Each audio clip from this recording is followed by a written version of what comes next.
Hello, my name is Tyler, and you may be asking yourself, when am I ever going to need to make a speech? If you're asking this, you probably haven't done this assignment yet, or you haven't taken a speech or an English class before in which you would need to do an assignment like this. Today I will be demonstrating the proper format for a speech. In my opinion, speeches are one of humanity's greatest abilities as it allows for clear communication between an individual and potentially the rest of the world. Without Martin Luther King Jr.'s I Have a Dream speech, it may have taken an extra 10 years to bring equality among races. With President Nixon's speech, we put a man on the moon. Speeches can do great things. Speeches come in many shapes and sizes and can be used in many different ways to accomplish different things. And when put in the right hands and prepared correctly, speeches can change the world. First, I will explain the structure of a well-written speech. Then I will explain the different kinds of speeches. Finally, I will explain why speeches are important.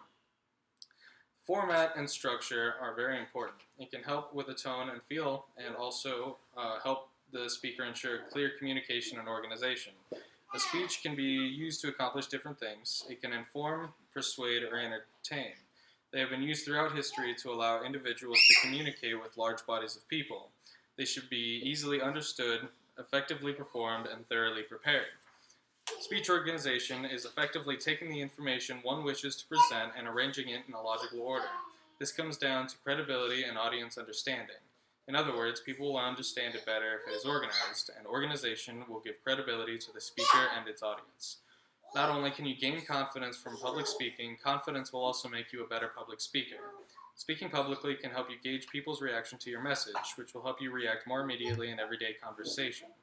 You learn how well your message is being conveyed and will help you be clear in everyday life. Being confident will intrigue the audience and make them more interested in what you have to say.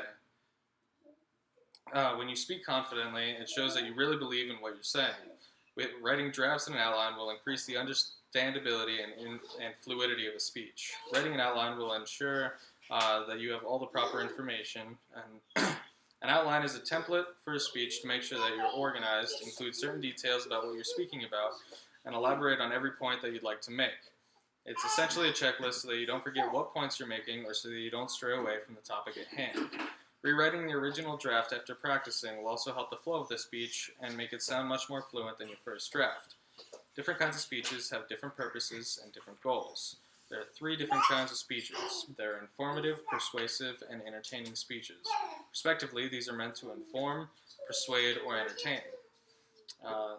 The first one is an informative speech. This type of speech uses descriptions, demonstrations, vivid detail, and definitions to explain a subject, person, or place the audience wants to understand.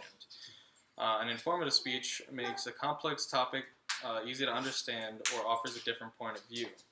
Informative speeches are less likely to appeal to emotion or persuasion and are more reliant on information. The second kind of speech is a persuasive speech. A persuasive speech is a specific type of speech in which the speaker has a goal of convincing the audience to accept his or her point of view. The speech is arranged in such a way as to hopefully cause the audience to accept all or part of the expressed view.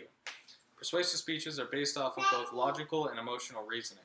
Logical reasoning pertains more to facts, whereas emotional reasoning makes a person feel a certain way to make them believe in what the speaker is saying.